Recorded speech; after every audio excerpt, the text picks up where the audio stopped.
Last class में हम लोगों ने ये रिजल्ट डिराइव किया था कि अगर हमारे पास दो parallel straight current carrying wires है तो उनके बीच में फोर्स एक्ट करेगा और फोर्स पर यूनिट लेंथ की वैल्यू कैलकुलेट की थी। हालांकि ये वायर्स इनफाइनाइट लेंथ के तो टोटल फोर्स तो इनफाइनाइट ही एक्ट करेगा, लेकिन फोर्स पर यूनिट लेंथ की वैल्यू आई थी। ठीक है, वो आई थी mu naught I1 I2 upon 2 पाई, इसको ऐसे लिखता हूँ 2 पाई R। ठीक है, मैग्नेटिक फील्ड का एक्सप्रेशन है, इसमें दूसरे वाले करंट कैरिंग वायर का करंट भी मल्टीप्लाई हो गया है, तो ये फोर्स का एक्सप्रेशन है between two parallel current carrying wires. ये दोनों के बीच में नेट फोर्स एक्ट करेगा और वो अट्रैक्टिव होगा अगर सेम डायरेक्शन में करंट फ्लो कर रही है, और ऑपोजिट डायरेक्शन में अगर करंट फ्लो कर रही है तो रिपल्सिव फोर्स होगा। इससे बहुत सारे क्वेश्चंस बनाए जा सकते हैं। मैंने कुछ क्वेश्चंस इक्विलिब्रियम वाले लिए भी थे, एक दो क्वेश्चंस और ले सकते हैं। तो जैसे लेटेस्ट से हमारे पास क्वेश्चन कुछ ऐसा है,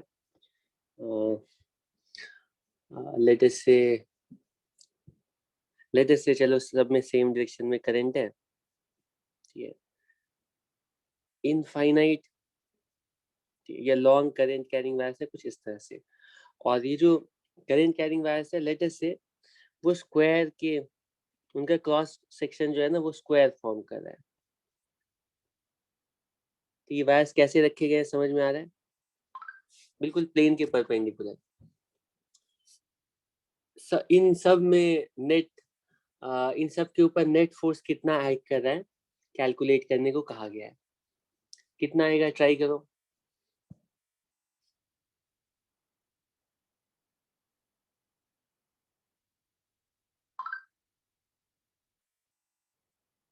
कितना आएगा ट्राई करो।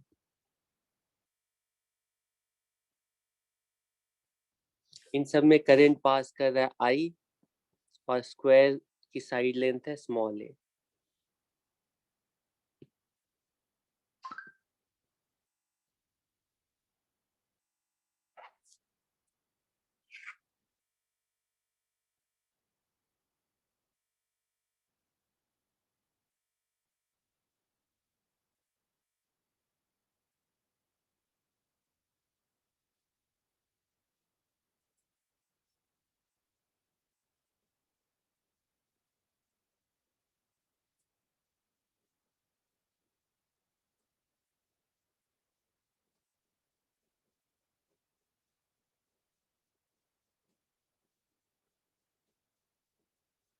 आ गया।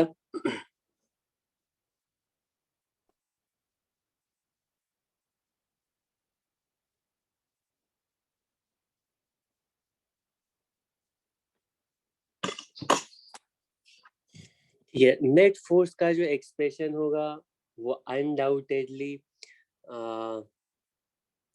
क्या होगा उसमें mu not I square upon D तो होगा ही, ठीक है, डायमेंशन के अकॉर्डिंग। उसके सामने कांस्टेंट क्या होगा हमें कैलकुलेट करना है। तो नेट फोर्स कैलकुलेट करेंगे, हम बोलेंगे डी की वजह से, बी की वजह से और सी की वजह से। ठीक, फोर्सेस की डायरेक्शन कुछ इस तरह से होगी, F A B, F A C, F A D. ठीक है, और इन सब का जो मैग्नीट्यूड होगा A B, A C, A D, इन सब का जो मैग्नीट्यूड होगा, नहीं सॉरी सर, इन सब का नहीं, ए बी और ए डी का जो मैग्नीट्यूड होगा वो सेम होगा, और कितना होगा mu naught I1 I2 upon 2 पाई R।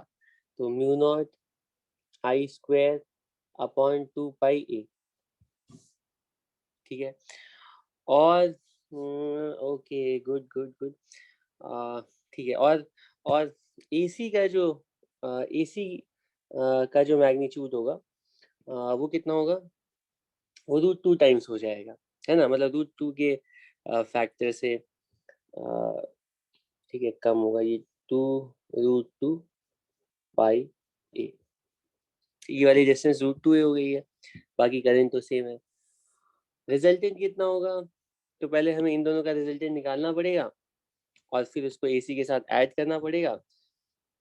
तो ऑब्वियसली वो वैल्यू, मैं कांस्टेंट को, नेट फोर्स की जो वैल्यू आएगी पाई ए 2 पाई ए, अंदर ये वैल्यू आ जाएगी √2, ठीक है, +1/√2, ये नेट फोर्स का मैग्नीट्यूड आ जाएगा। ठीक है, इसमें कोई प्रॉब्लम नहीं है। इसी तरह एक दूसरा क्वेश्चन है, इसको अच्छे से सॉल्व करो।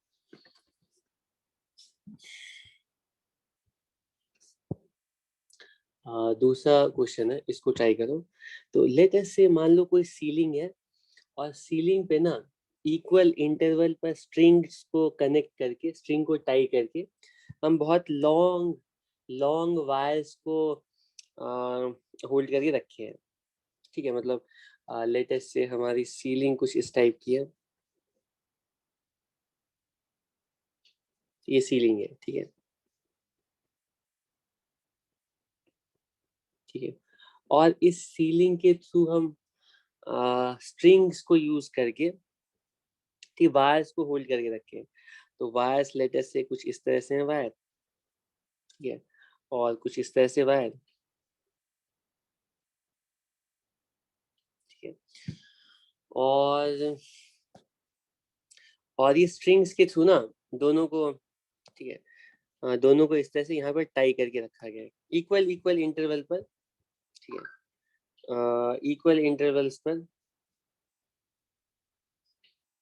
ठीक है, ये स्ट्रिंग्स है। उसी तरह यहाँ पर भी ऐसे ये स्ट्रिंग्स है, इसमें कोई करंट नहीं पास कर रहा है। ये समझ में आ रहा है? ये वर्टिकली जो है ना, ये स्ट्रिंग जो है ये वर्टिकल है और इस सीलिंग के साथ ही ऐसे हैंग कर रहे हैं वायर्स। अभी इसमें कोई करंट नहीं फ्लो कर रहा है, ठीक है। उसके बाद हम क्या करते हैं, दोनों में करंट फ्लो कराते हैं, ठीक है, दोनों वायर्स में करंट फ्लो करता है। ऐसे इधर मान लो इसमें करंट यूं इधर आया, इसमें मान लो करंट यूं है।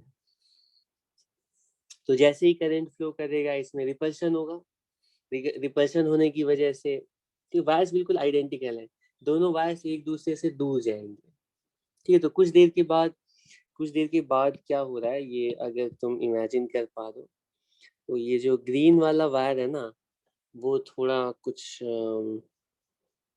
ठीक है इधर, और ग्रीन वाला जो वायर है, एक मिनट,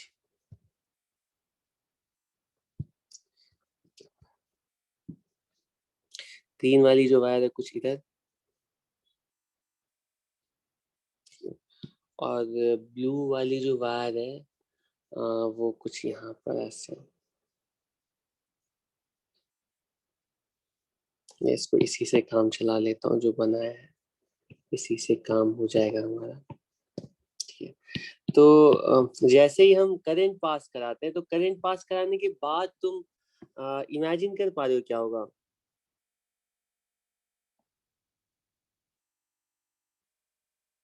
कुछ ऐसे, ठीक है,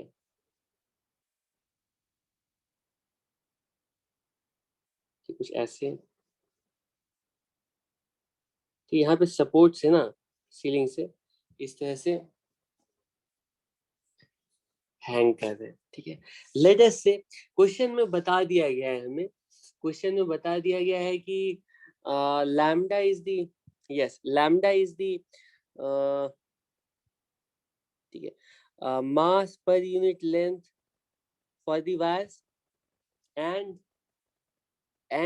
लेट अस से क्वेश्चन में बता दिया गया थीटा इज द एंगल, ठीक है, that is strings make with the vertical, after the current starts flowing through the wires.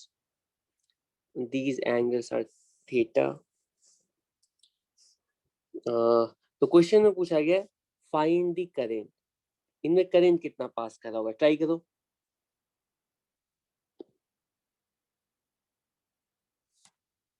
Current की वैल्यू पूछी गई है, और कुछ दिया गया है क्या, और कुछ दिया गया है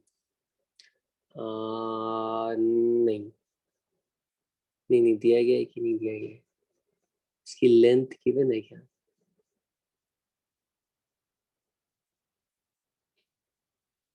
लेंथ लेंथ लेंथ, ये स्ट्रिंग्स की जो लेंथ है ना वो भी गिवन है। स्ट्रिंग्स की जो लेंथ है वो L0 है।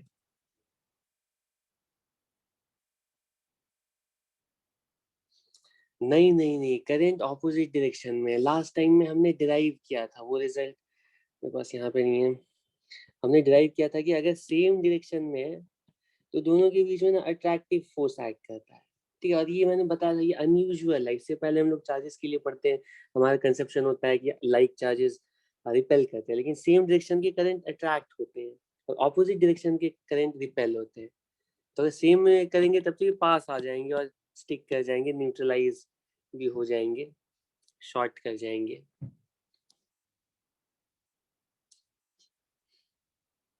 जल्दी बताओ, 2 क्वेश्चंस और लेने हैं, फिर मुझे लगता है मैं मेन को क्वेश्चंस कवर हो गए हैं।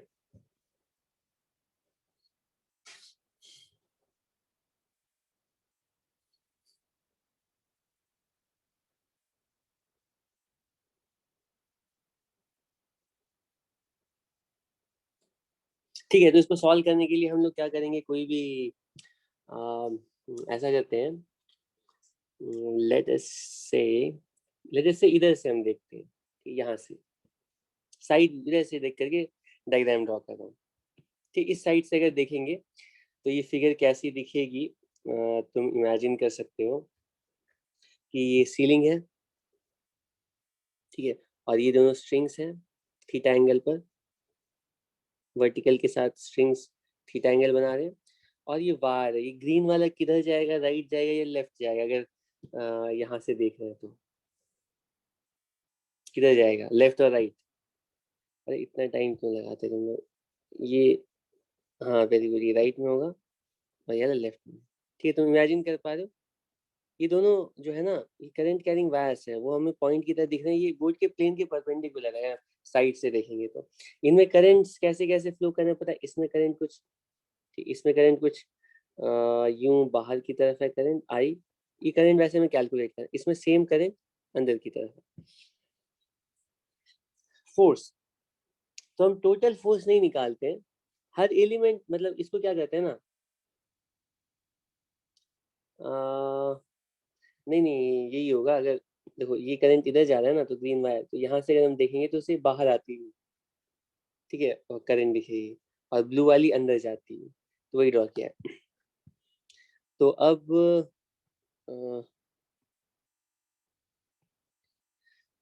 एक मिनट, अब हम क्या करें ना, कंप्लीट वायर के ऊपर न्यूटन्स लॉ नहीं अप्लाई कर रहे हैं, हम इसके एलिमेंट, मतलब लेटेस्ट से इसके किसी,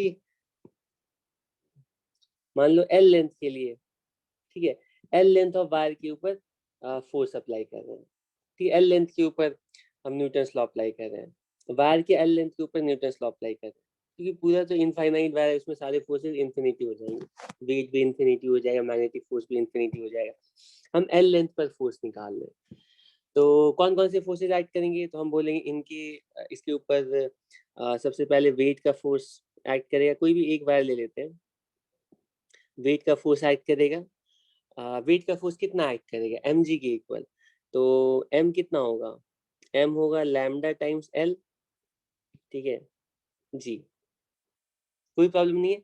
L is the length of the part of wire on which we are applying Newton's law, ठीक है, और मैग्नेटिक फोर्स एक्ट करेगा, क्योंकि ऑपोजिट डायरेक्शन में करंट है ना, तो रिपल्सिव मैग्नेटिक फोर्स होगा, मैग्नेटिक फोर्स कुछ ऐसे एक्ट करेगा। मैग्नेटिक फोर्स की वैल्यू कितनी होगी, मैग्नेटिक फोर्स की वैल्यू कितनी होगी, तो वो mu naught I1 I2 upon 2 pi A के equal, where A will be the distance between the two wires. वो हमें पता नहीं है, लेकिन फॉर्चुनेटली या लकीली हमें स्ट्रिंग की लेंथ हमें पता है। अगर स्ट्रिंग की लेंथ पता है और थीटा भी बता दिया गया है, तो हम इन दोनों के बीच की लेंथ भी निकाल सकते हैं। गुड, ठीक है, और इस पे और एक फोर्स एक्ट करेगा, दैट इज टेंशन। अच्छा, तुम लोगों का आंसर आ गया है, लेट अस चेक आउट कितना, ये टेंशन कुछ ऐसे एक्ट करेगा, ठीक है। हमें क्या कैलकुलेट करना है, हमें कैलकुलेट करना है करंट की वैल्यू। करंट की वैल्यू कहाँ से आएगी? मैग्नेटिक फोर्स से आएगी, यानी कि मैग्नेटिक फोर्स एक तरह से कैलकुलेट करना है। तो मैग्नेटिक फोर्स कैलकुलेट करने के लिए टेंशन तो अननोन है, तो हमें इन दोनों का रिलेशनशिप निकालना पड़ेगा। तो या तो कंपोनेंट लेकर के टेंशन को इक्वेट करोगे, या दूसरा काम क्या करोगे, या T cos theta T sine theta भी लिख सकते हो। आवाज नहीं आ रही है क्या मेरी साफ? मेरे पास हाई स्पीड इंटरनेट है, तो ऐसा तो नहीं होना चाहिए। वो तो जब मोबाइल से करता हूँ तब कभी कभी होता है। ठीक है, मैग्नेटिक फोर्स की वैल्यू कितनी होगी, या मैग्नेटिक फोर्स अपॉन ये लामिस थ्योरम में अप्लाई कर रहा हूँ। ठीक है, तुम कुछ भी अप्लाई कर सकते हो जो तुम्हें अच्छा लगता है। 180 माइनस थीटा, और ये लैम्डा लैम्डा एल जी जी अपॉन साइन 90 प्लस थीटा। ठीक है, और इसको चाहो तो टेंशन अपॉन साइन 90 लिख सकते हो। तो तुम्हें मैग्नेटिक फोर्स की वैल्यू पता चल जाएगी। ये वैल्यू आ रही है, इसको देखो जरा। लैम्डा एल जी अपॉन ये साइन थीटा ही रहेगा सेकेंड क्वाड्रेंट में, ये कॉस थीटा हो जाएगा, तो साइन अपॉन कॉस ये टैन थीटा हो जाएगा। थीटा हमें बता दिया गया है। ठीक है, ठीक है। और तो मैग्नेटिक फोर्स की वैल्यू, अब हम मैग्नेटिक फोर्स की वैल्यू लिखते हैं। वो वैल्यू कितनी होगी? मैग्नेटिक फोर्स की वैल्यू होगी, मैग्नेटिक फोर्स पर यूनिट लेंथ की वैल्यू पता है हमें, म्यू नॉट आई स्क्वायर 2 पाई, दोनों के बीच की डिस्टेंस, और ये डिस्टेंस कितनी है? L not sine theta twice L not sine theta. तो जो लेंथ होगी ना, ये 2 एल नॉट साइन थीटा होगी। ये तो mu naught I1 I2 upon 2 pi R लिखा है, और ये एक्सप्रेशन जो है ना फोर्स पर यूनिट लेंथ का है, तो हमें इसमें लेंथ मल्टीप्लाई करना पड़ेगा। ठीक है, हमें लेंथ करंट कैरिंग वायर की लेंथ मल्टीप्लाई करनी पड़ेगी, तब जाकर के ये मैग्नेटिक फोर्स का एक्सप्रेशन आएगा, वरना ये फोर्स पर यूनिट लेंथ था। तुम ऐसा भी कर सकते हो कि यूनिट लेंथ लेकर के सॉल्व कर सकते हो। तो यूनिट लेंथ के लिए लैम्डा जी लिख देंगे इधर, और यहाँ पे म्यू ये एल लिखने की जरूरत नहीं पड़ेगी, बस। ठीक, एल कैंसिल हो जाएगा और करंट की वैल्यू पता चल जाएगी। ठीक, इसमें क्या प्रॉब्लम है?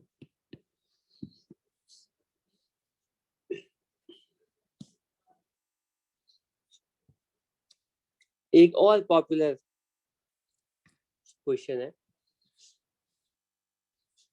ये बहुत पॉपुलर क्वेश्चन है, ये तुम लोगों ने शायद सॉल्व किया होगा, बहुत सारे क्वेश्चन सॉल्व किए हैं, तो नहीं किए हैं तो बताना। हमारे पास एक इनफाइनाइट लेंथ का long straight current carrying wire है। ठीक है, long straight current carrying wire है, और इसके सामने ना एक रेक्टेंगुलर शेप का करंट कैरिंग लूप है, और इस करंट कैरिंग लूप को हम इंटेंशनली बिल्कुल बोर्ड के प्लेन में रख रहे हैं, सेम प्लेन में। ठीक, रेक्टेंगुलर लूप के प्लेन में ये स्ट्रेट करंट कैरिंग वायर लाई कर रहा है। क्वेश्चन में कहा गया है कि लेट अस से जो वायर है उसमें लेट अस से wire carries a current I1 and what? Let us say the current carrying loop, rectangular loop carries I2 current in clockwise sense. ठीक है, and what more? क्वेश्चन में कहा गया कि the distance of the near side of the nearer side of the rectangle is small a, and the distance of the farther side is small b. ठीक है, rectangle की length भी बताई गई है, रेक्टेंगल की जो लेंथ है that is small L. Question में कहा गया है find the force and torque applied on the exerted on the loop due to the wire, या ऐसा बोला गया है कि find the force and torque between wire and loop। एक ही बात है, चाहे वायर की वजह से लूप के ऊपर या लूप की वजह से वायर के ऊपर, कैसे भी कैलकुलेट करो सेम आंसर होगा। ट्राई करो, आंसर बताओ।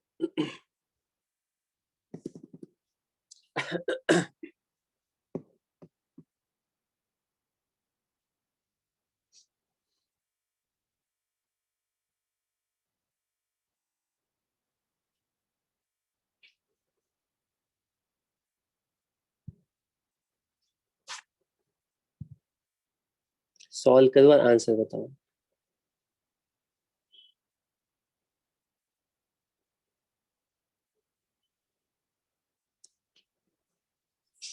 ये जो एग्जाम्पल अभी ले रहा हूँ ना, अभी आने वाले टाइम में बिल्कुल सेम सिचुएशन हम कम से कम 3 बार लेंगे तुम्हारे कोर्स में। तो ये एग्जाम्पल, ये स्ट्रेट वायर और को प्लानर रेक्टेंगुलर लूप वाला तो बार बार आएगा, तो इसका हर एस्पेक्ट क्लियर होना चाहिए।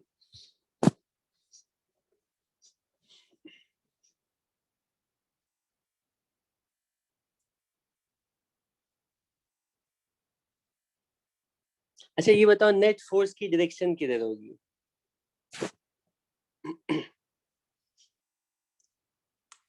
रेक्टेंगल के ऊपर नेट फोर्स किस डायरेक्शन में आएगा?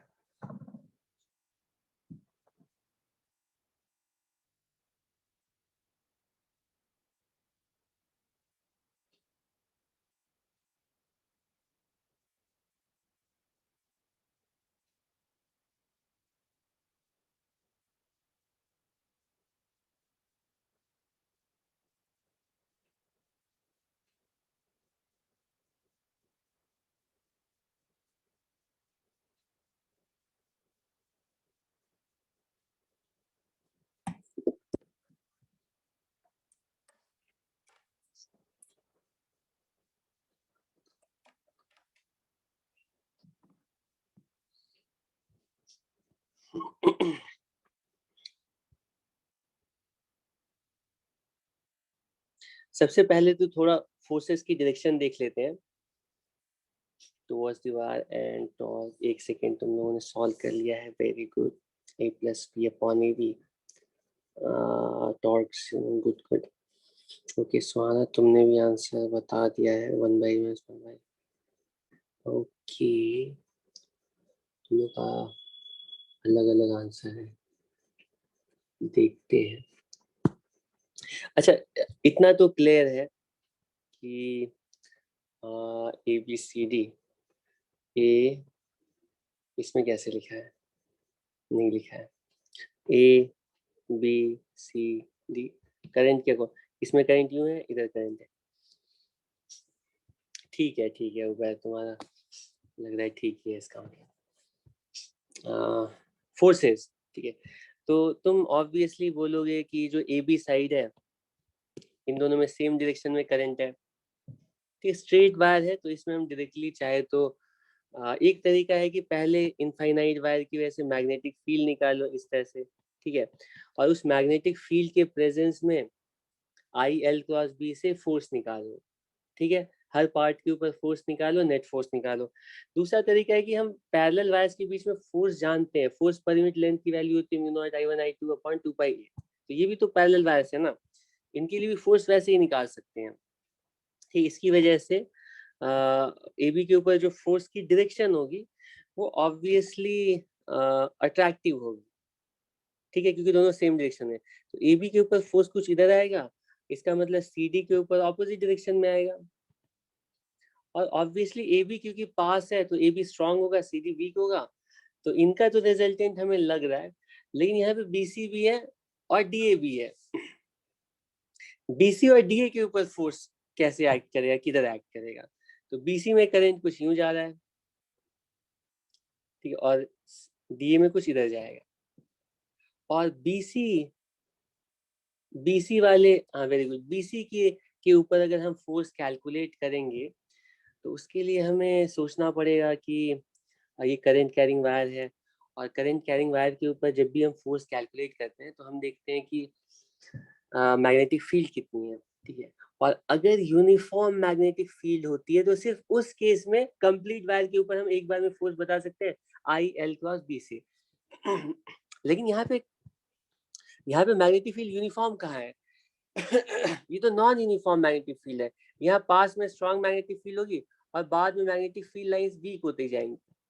ठीक है, तो जैसे जैसे हम वायर से दूर जा रहे हैं मैग्नेटिक फील्ड की स्ट्रेंथ डिक्रीज करते जा रही है। वायर की वजह से हमें पता है मैग्नेटिक फील्ड की वैल्यू आती है mu naught I1 upon 2 pi R. ठीक है, जैसे जैसे दूर जाएंगे मैग्नेटिक फील्ड चेंज होती जाएगी, ठीक है, डिक्रीज होती जाएगी।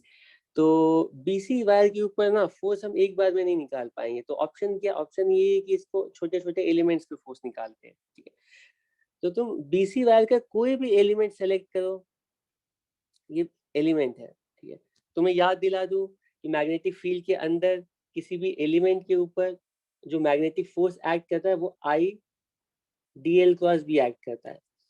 ये सब याद होना चाहिए, ऐसा नहीं आगे पढ़ दो पीछे भूल रहे हो। ठीक है, क्यू वी क्रॉस बी होता है पॉइंट चार्ज के ऊपर और करंट कैरिंग एलिमेंट के ऊपर ये फोर्स होता है। तो डीएल तो इधर की तरफ है, यहाँ पर मैग्नेटिक फील्ड किधर है? तो राइट हैंड रूल से ये करंट कैरिंग वायर है, मैग्नेटिक फील्ड कुछ अंदर की तरफ है। ठीक है, magnetic field is inside the plane of both. Right hand rule से एल क्रॉस बी करके देखो, फोर्स किधर आ रहा है? इधर की तरफ आ रहा है।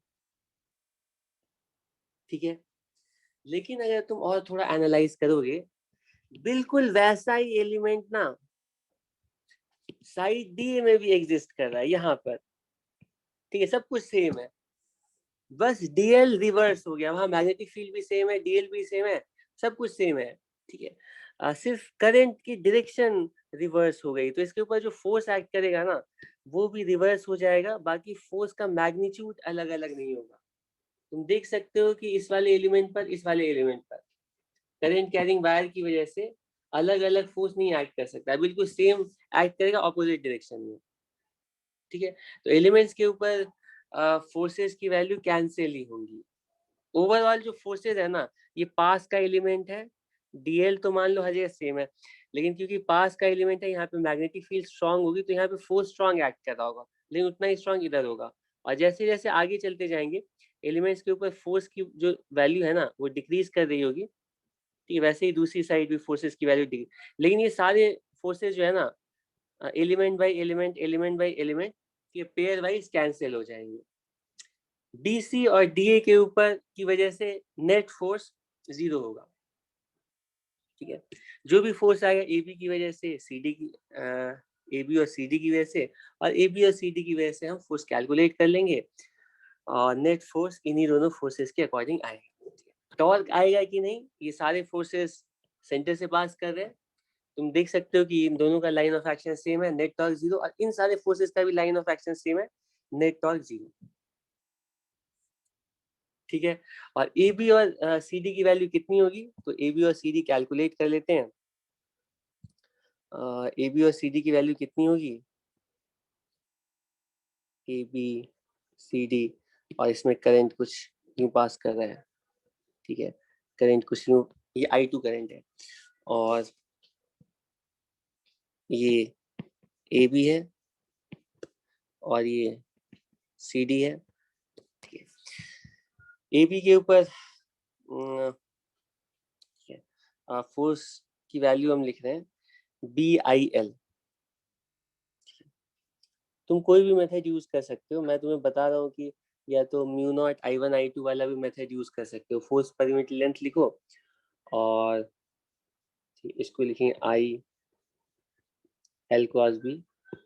ठीक है, मैग्नीट्यूड, सॉरी डायरेक्शन तो दिख ही रही क्योंकि यहाँ पे मैग्नेटिक फील्ड जो प्रोड्यूस होगी ना वो कुछ अंदर की तरफ प्रोड्यूस होगी। तो ए बी डायरेक्शन होगी लेफ्ट एल क्रॉस पी के अकॉर्डिंग, और मैग्नीट्यूड कितना होगा? मैग्नीट्यूड है वायर में करंट विच इज I2, और L is the length of wire, magnetic field the magnitude times sine of angle between them। यहाँ से मैं फोर्स लिख रहा हूँ। ठीक है, और ये एक्सप्रेशन आ रहा है, ये एक्सप्रेशन आ रहा है mu naught I1 I2 L upon 2 पाई E। और बिल्कुल इसी तरह से CD के ऊपर जब तुम फोर्स कैलकुलेट करोगे, mu naught I1 I2 L 2 पाई V सब्ट्रैक्ट करोगे, ये नेट फोर्स की वैल्यू। कोई प्रॉब्लम नहीं है?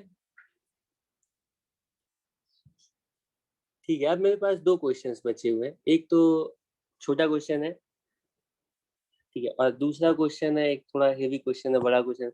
लास्ट टाइम तुम लोगों को पूछा था, पता नहीं तुम लोगों ने सॉल्व किया है कि नहीं।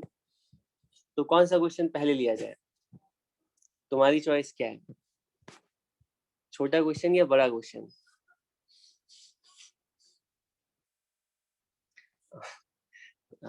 दो रिप्लाईज आए, दोनों ऑपोजिट आए हैं।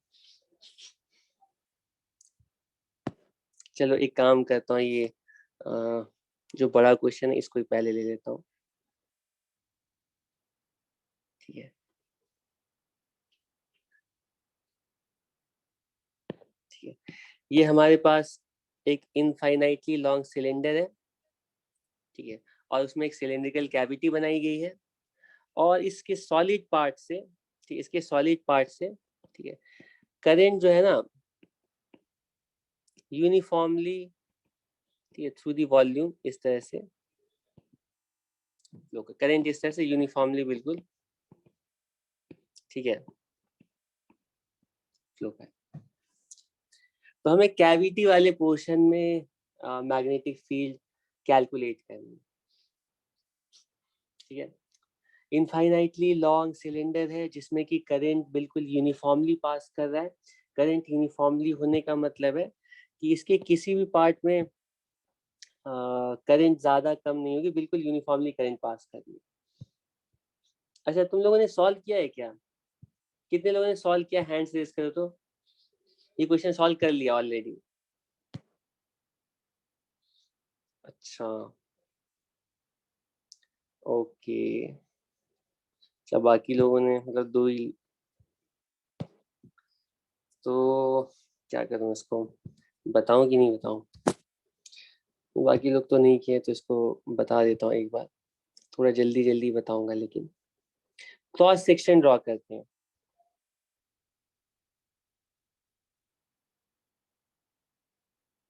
अच्छा, इसका आइडिया क्या है, ठीक है, सॉल्व करने की स्ट्रैटेजी क्या है वो थोड़ा समझा देता हूँ।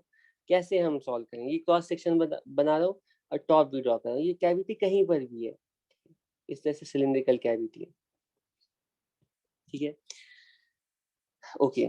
इसको सॉल्व करने की स्ट्रैटेजी क्या है, तो इसकी स्ट्रैटेजी मैं तुम्हें याद दिलाता हूँ। इससे पहले सॉलिड स्फेयर था हमारे पास, और सॉलिड स्फेयर के अंदर स्फेरिकल कैविटी मैंने बनाई थी। ये सिलेंडर नहीं है, स्फेयर है, सॉलिड स्फेयर है, स्फेरिकल कैविटी है। तो इसके, ये इसका सेंटर है, इसका, इसके अंदर कहीं पे भी ये कोई पी पॉइंट था, जनरल पॉइंट। इस पी पॉइंट पे ना हमें इलेक्ट्रिक फील्ड उस टाइम में कैलकुलेट करनी थी, ठीक है। तो हमने इलेक्ट्रिक फील्ड की वैल्यू ना इंटेंशनली वेक्टर फॉर्म में कैलकुलेट किया था। उसका फायदा ये होगा कि हम लोग क्या करेंगे, जो कैविटी वाला स्फेयर है ना, ये जो कैविटी वाला पार्ट है उसको सेम चार्ज डेंसिटी से फिल कर देते हैं, और सेम नेगेटिव चार्ज डेंसिटी भी लगा देते हैं। तो हम कैविटी वाले स्फेयर को ऐसा मान सकते हैं कि कंप्लीट सॉलिड स्फेयर है, पॉजिटिव चार्ज का प्लस नेगेटिव चार्ज डेंसिटी का छोटा सॉलिड स्फेयर है, ठीक है। बड़ा स्फेयर, बड़ा सॉलिड स्फेयर विदाउट कैविटी है हमारे पास, पॉजिटिव चार्ज, ठीक है। इसको बताने की तो जरूरत नहीं है ना, इस तरह से ये बिल्कुल हर जगह इसमें पॉजिटिव चार्ज डाल दिया है, ठीक है, यूनिफॉर्मली, ठीक है, इस तरह से। और इसमें प्लस छोटा नेगेटिव चार्ज वाला स्फेयर है, इसको ना यहाँ पर रख दिया है, ठीक है। तो जहां पर रखा है वहां पे पॉजिटिव नेगेटिव चार्ज मिलकर के कैविटी बना दिया। तो हम कैविटी वाले स्फेयर को ऐसा मान सकते हैं कि हमारे पास दो सॉलिड स्फेयर है with positive charge density, negative charge density, ठीक है। और दोनों की वजह से अगर सेम पॉइंट पर इलेक्ट्रिक फील्ड निकाल लेंगे, ऐड कर लेंगे, तो हमें नेट इलेक्ट्रिक फील्ड की वैल्यू पता चल जाएगी। तो मैंने वहां पे सॉलिड स्फेयर वाला रिजल्ट निकाला था कि सॉलिड स्फेयर के लिए, सॉलिड स्फेयर के अंदर जो इलेक्ट्रिक फील्ड की वैल्यू होती है ना, सॉलिड स्फेयर के अंदर किसी पॉइंट पर इलेक्ट्रिक फील्ड की वैल्यू कितनी आती है, याद दिलाओ मुझे। के क्यू अपॉन कितनी, बताओ, R अपॉन आर क्यू। ठीक है, तो हम लोगों ने इसको इलेक्ट्रिक फील्ड को वेक्टर फॉर्म बनाने के लिए ना इसको ऐसा लिख दिया कि क्यू आर अपॉन, ठीक है, और आर क्यू। और ये चार्ज में भी कंफ्यूजन होगा क्योंकि ये चार्ज तो इस पे टोटल चार्ज होगा, तो इसको ना हम क्या करते हैं, इसको लिखते हैं 1/4πε0। ठीक है, और चार्ज को लिखते हैं charge density multiplied by volume 4/3πr³ और नीचे r³ करते हैं। तो ये पता है क्या कितनी आती है वैल्यू, रो सारे टर्म्स कैंसिल हो जाते हैं, रो r अपॉन 3ε0। अगर तुम्हें याद है तो, क्योंकि छोटा स्फेयर है बड़ा स्फेयर है, चार्ज डेंसिटी सेम रहेगी, चार्ज अलग अलग रहेगी, तो इसीलिए इलेक्ट्रिक फील्ड का जो एक्सप्रेशन है ना वही मॉडिफाई कर लेते हैं। पहले वो वेक्टर फॉर्म में भी ले आते हैं जिससे हमें डायरेक्शन भी एक बार में पता चल जाए। अगर वेक्टर फॉर्म में दोनों की वजह से इलेक्ट्रिक फील्ड वेक्टर्स की वैल्यू हमें पता होगी तो हम डायरेक्टली वेक्टर्स को ही ऐड करके ना रिजल्टेंट निकाल पाएंगे। ठीक है, ओके, तो वैसा ही कुछ यहाँ पर करना चाहते हैं। हमें बताया गया था कि सिर्फ इतने पार्ट से ना कि करंट फ्लो करी बाहर की तरफ, इस तरह से। मैं एक जगह बस ड्रॉ कर देता हूँ करंट, तुम्हें इमेजिन करना है कि करंट हर जगह ऐसे ही फ्लो कर रही है। तो हम इस कैविटी वाले सिलेंडर को ऐसा मान सकते हैं कि हमारे पास कंप्लीट सॉलिड सिलेंडर है विद करंट, ठीक, coming out of the plane of board uniformly, plus smaller solid cylinder with current going inside the plane of the board। ठीक है, इसको छोटा सिलेंडर और बड़े सिलेंडर का कॉम्बिनेशन मान सकते हैं। हम मान सकते हैं कि पूरे स्फेयर में, पूरे सिलेंडर में बाहर की तरफ करंट आ रहा है यूनिफॉर्म करंट डेंसिटी से, और इस पार्ट में ना करंट अंदर की तरफ जा रहा है। ठीक है, तो इस वाले पार्ट को देखोगे तो इसमें बाहर और अंदर मिल करके नेट करंट 0 हो गया है। ठीक, करंट डेंसिटी सेम है हर जगह पर। ठीक है, तो अब मैं पहले ना तुम्हें सिर्फ एक करंट कैरिंग वायर के लिए जो रिजल्ट है, ये तुम लोगों को याद होगा, सिलेंडर का रिजल्ट पता नहीं, ये सिलेंडर का रिजल्ट याद है ना, सॉलिड सिलेंडर का। याद नहीं भी है तो क्या हुआ, वो 1 सेकेंड में लिख सकते हैं। हमें पता है बाहर का बिहेवियर कैसा होता है, बताओ। सॉलिड सिलेंडर की वजह से बाहर बाहर mu not I upon 2πr वैसा ही होगा जैसा कि इनफाइनाइट लाइन चार्ज का होगा। ठीक है, mu not I upon 2πr। तो अंदर जो है ना, मैंने बताया था कि बिल्कुल लीनियरली वैरी करती है करंट। तो लीनियरली वैरी करने के लिए क्या होना चाहिए, म्यू नॉट आई आर तो ऊपर होना ही चाहिए। ठीक है, तो डिनोमिनेटर में क्या आएगा, 2π कैपिटल आर का square, where R is the radius of cylinder. ठीक है, तो यहाँ पे सिलेंडर के अंदर किसी पॉइंट पर अगर आर डिस्टेंस पर हमें, सिलेंडर के अंदर किसी पॉइंट पर हमें मैग्नेटिक फील्ड कैलकुलेट करनी है at distance R, small R, तो मैग्नेटिक फील्ड का एक्सप्रेशन क्या होगा पता है। मैग्नेटिक फील्ड का मैग्नीट्यूड पहले लिख देता हूँ, mu not I R upon 2πr²। ठीक है, ठीक, खुद से ट्राई करो एक बार में निकालना, बहुत सिंपल नहीं है ये, एक्सेप्टेबल है। इलेक्ट्रिक फील्ड तो फिर भी सोच सकते हो, मैग्नेटिक फील्ड थोड़ा सा। व्हेन आर इज इनसाइड, मैं इनसाइड के लिए निकाल रहा हूँ, इनसाइड के लिए यही तो लिखेंगे। ठीक है, तो इनसाइड के लिए जो मैग्नेटिक फील्ड वेक्टर होगा उसकी वैल्यू पता करना चाहता हूँ। मैग्नेटिक फील्ड वेक्टर की वैल्यू पता करना चाहता हूँ। मैग्नेटिक फील्ड का मैग्नीट्यूड तो मैं लिख सकता हूँ कि मैं करंट डेंसिटी की टर्म्स में ना, मान लो ये स्फेयर है, इससे इसका एरिया कितना होगा, πr² होगा, और टोटल करंट कितना है, कैपिटल आई, तो आई अपॉन πr², ये करंट डेंसिटी कहलाएगा, इसको लिखेंगे J। ठीक है, और ये टाइम्स आर। ठीक है, बिल्कुल लीनियरली आर के डायरेक्टली प्रोपोर्शनल है, करंट डेंसिटी तो फिक्स है upon 2, mu naught J upon 2, लगभग मिलता जुलता एक्सप्रेशन है, ये मैग्नेटिक फील्ड का मैग्नीट्यूड है। लेकिन हम मैग्नेटिक फील्ड वेक्टर लिखना चाहते हैं। वेक्टर लिखने के पीछे रीजन है, रीजन ये है कि हम इस एक्सप्रेशन को देख करके डायरेक्टली मैग्नेटिक फील्ड वेक्टर की ही वैल्यू निकाल सकते हैं, तो सिर्फ वेक्टर्स को ऐड करके रिजल्टेंट वेक्टर हमें डायरेक्टली पता चल जाएगा। ठीक है, तो ये एक्सप्रेशन 1 मिनट के लिए तुम अपने दिमाग में होल्ड करके रखो, mu naught J are upon 2, और इसको मैं यहाँ पर ना, यहाँ पर मैं इसको यूज कर रहा हूँ, कहाँ पर यूज कर, यहाँ पर। ठीक है, तो हमारे पास अगर सॉलिड सिलेंडर है तो उसके अंदर किसी पॉइंट पे मैग्नेटिक फील्ड, ये सॉलिड सिलेंडर का क्रॉस सेक्शन ड्रॉ कर रहा हूँ, इससे आर डिस्टेंस वाले पॉइंट पर, ये आर डिस्टेंस वाला पॉइंट है, लेट अस से ये आर है। ठीक है, तो यहाँ पर जो मैग्नेटिक फील्ड का मैग्नीट्यूड आया है, मैग्नेटिक फील्ड का जो मैग्नीट्यूड है वो है mu naught J upon 2 times R. ठीक है, लेकिन हम डायरेक्शन के फॉर्म में लिखना चाहते हैं, तो हमें पता है कि सिलेंडर के अंदर जो मैग्नेटिक फील्ड लाइंस है ना, कुछ इस तरह से होती हैं। ठीक है, अंदर जो लाइन डेंसिटी ऐसे से बढ़ेगी और फिर बाहर फिर लाइन डेंसिटी कम होती जाएगी। तो अंदर के किसी पॉइंट पर जो मैग्नेटिक फील्ड की डायरेक्शन है वो रेडियल नहीं है। अगर रेडियल होती तब तो सीधा हम यहाँ पे आर कैप लिख देते, वो किधर है पता है, टैंजेंशियल डायरेक्शन में। ये मैग्नेटिक फील्ड की डायरेक्शन है। तो तुम सोचो ये आर को यूज करके मैग्नेटिक फील्ड की डायरेक्शन तो कैसे पता। हाँ, लेकिन ये जो जे है ना, ये करंट डेंसिटी है, और तुम्हें पता है कि करंट डेंसिटी, तो याद है माइक्रोस्कोपिक ओम्स लॉ में लिखा था कि जे सिग्मा ई, जिधर इलेक्ट्रिक फील्ड होती है उधर करंट डेंसिटी होती है। तो एनीवे उसका यहाँ से रिलेशनशिप नहीं है कुछ, लेकिन ये जे जो है ना वो वेक्टर क्वांटिटी होती है, वो इंडिकेट कर, करंट तो वेक्टर क्वांटिटी नहीं है, लेकिन करंट डेंसिटी जरूर वेक्टर क्वांटिटी, उसके बाद डायरेक्शन होती है, इंडिकेट करती है कि चार्जेस किस डायरेक्शन में फ्लो कर रहे हैं। ठीक, करंट के लिए हम नहीं कह सकते ऐसा, किसी पॉइंट पर करंट डेंसिटी की जरूर यूनिक डायरेक्शन होगी। ठीक है, और करंट और वेक्टर लॉज को भी वो फॉलो करता है, करंट डेंसिटी। तो वायर के अंदर तुम देखो ये करंट, करंट किधर की तरफ है, अगर मैग्नेटिक फील्ड ऐसे राइट हैंड से बाहर की तरफ है तो करंट डेंसिटी ऐसे है बाहर की तरफ। जे कैप में क्यों लिख रहा हूँ, ये तो बहुत ही ब्लंडर है।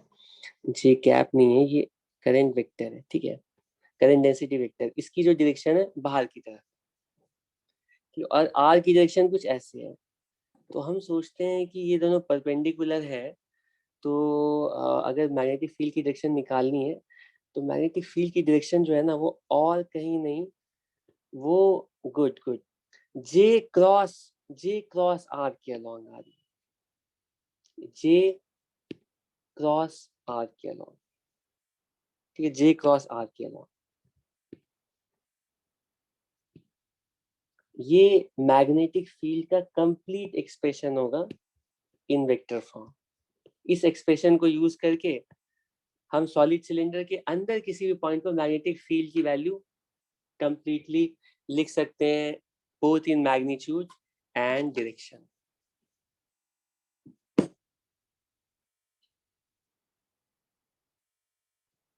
ठीक है, ठीक है, अगर ये एक्सप्रेशन तुम्हें अब ये एक्सप्रेशन अब्सॉर्ब कर लिया है तो अब किसी भी जनरल पॉइंट पर हम, करंट डेंसिटी सेम है, बस इन दोनों में ऑपोजिट है, तो इसके जनरल किसी पॉइंट पर, ठीक है, इसको मैं और थोड़ा बड़ा ड्रॉ करना चाहता हूँ, तो इसको थोड़ा सा इसको स्ट्रेच कर देता हूँ, देखता हूँ ये होता है कि नहीं। ठीक है, हाँ, किसी जनरल पॉइंट पर, यहाँ पर हम मान लो यहाँ किसी जनरल पॉइंट पर हम मैग्नेटिक फील्ड कैलकुलेट करना चाहते हैं, तो सबसे पहले कंप्लीट लार्जर स्फीयर की वजह से मुझे बताओ, ये है R1, ठीक है, और उसके बाद ये है R2। ठीक है, कंप्लीट लार्जर सिलेंडर की वजह से मैग्नेटिक फील्ड की वैल्यू कितनी होगी, कंप्लीट लार्जर स्फीयर की वजह से मैग्नेटिक फील्ड वेक्टर की वैल्यू कितनी होगी, म्यू नॉट बाई 2। ठीक है, ये रिजल्ट मैं एक्सेप्ट कर रहा हूँ कि डायरेक्टली एक बार में अपने लेवल पे सॉल्व करोगे तो तुम्हें प्रॉब्लमेटिक लग सकती है, ठीक है, लेकिन बहुत ज़्यादा ट्राई करोगे तो ऐसा नहीं है कि इम्पॉसिबल है, कि निकाल सकते हो रिजल्ट। और वैसे भी वो इलेक्ट्रिक फील्ड वाली एनालॉजी तो है ही तुम्हारे पास, चेक करो। ठीक है, करंट डेंसिटी ना इसमें बाहर की तरफ है, ये जो लार्जर है उसमें बाहर की तरफ करंट डेंसिटी, और इस वाले पार्ट की वजह से, क्योंकि ये पॉइंट ये स्मॉलर सिलेंडर के भी अंदर वाला पार्ट है, तो यहाँ पर मैग्नेटिक फील्ड की वैल्यू कितनी होगी, म्यू नॉट अपॉन 2, किधर किधर, माइनस जे कैप, क्योंकि अगर अगर हम लार्जर स्फीयर में करंट डेंसिटी जे कैप मान रहे हैं, तो स्मॉलर सिलेंडर में माइनस जे कैप होगी current density, right, cross R2, ठीक है। अभी इस वाले पार्ट की वजह से निकाला, तो इस वाले पार्ट की वजह से सेंटर से मतलब एक्सिस से पॉइंट की डिस्टेंस R2 है, ठीक है। तो रिजल्टेंट मैग्नेटिक फील्ड जो आएगा ना वो B1 प्लस B2 होगा, डायरेक्टली वेक्टर फॉर्म में ऐड करेंगे, और रिजल्टेंट मैग्नेटिक फील्ड की वैल्यू कितनी होगी पता है, वो μ0/2, ठीक है, जे कैप कॉमन होकर के बाहर आ जाएगा। रिजल्ट बहुत ही प्यारा सा छोटा और सिंपल रिजल्ट है, R1 माइनस R2। और R1 माइनस R2 क्या होगा पता है, अगर इन दोनों के रेडियाई A और B है तो इसको मैं C ले लेता हूँ, vector C। And what is C?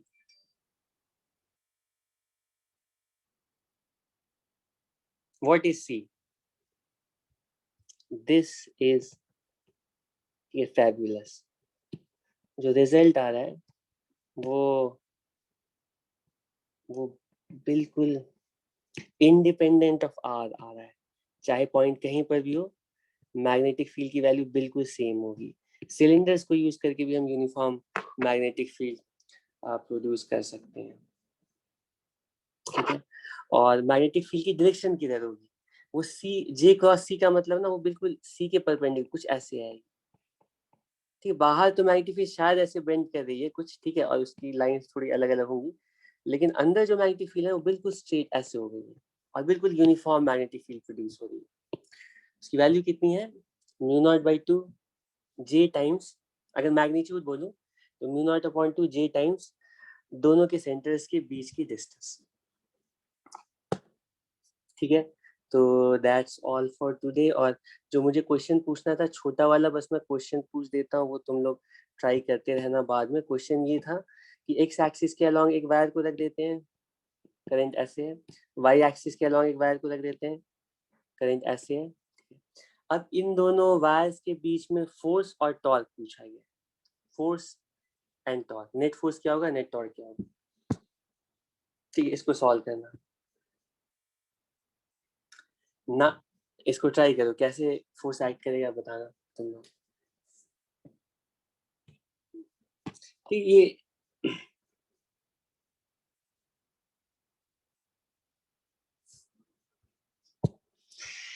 Okay well, देखो अभी क्या होता है ना, मुझे सुबह से 10 से लेकर के 7:30 ऑलमोस्ट नॉन स्टॉप क्लास होती है। तो अब तुम लोग अगर मॉर्निंग में कुछ कर पाओ तो हो पाएगा, वरना शाम में किसी तरह से हम लोग थोड़ा थोड़ा करके टाइम अभी निकाल पा रहे। वेडनेसडे को मैं फ्री होता हूँ, संडे को फ्री होता हूँ, वेडनेसडे और संडे फ्री होता हूँ, बाकी दिन कम चांस होता है, मतलब मॉर्निंग में कभी क्लास कम हुई नहीं हुई, बहुत रेयरली ऐसा पॉसिबल है। तो कल वैसे फ्री है, तो इसीलिए मैं चाह रहा हूँ कि 2 घंटे 1.5 घंटे की क्लास हमारी हो जाए, ठीक है। ठीक है फिर, अब बाकी नेक्स्ट क्लास में डिस्कस करते हैं। Thank you. ठीक है, थैंक यू।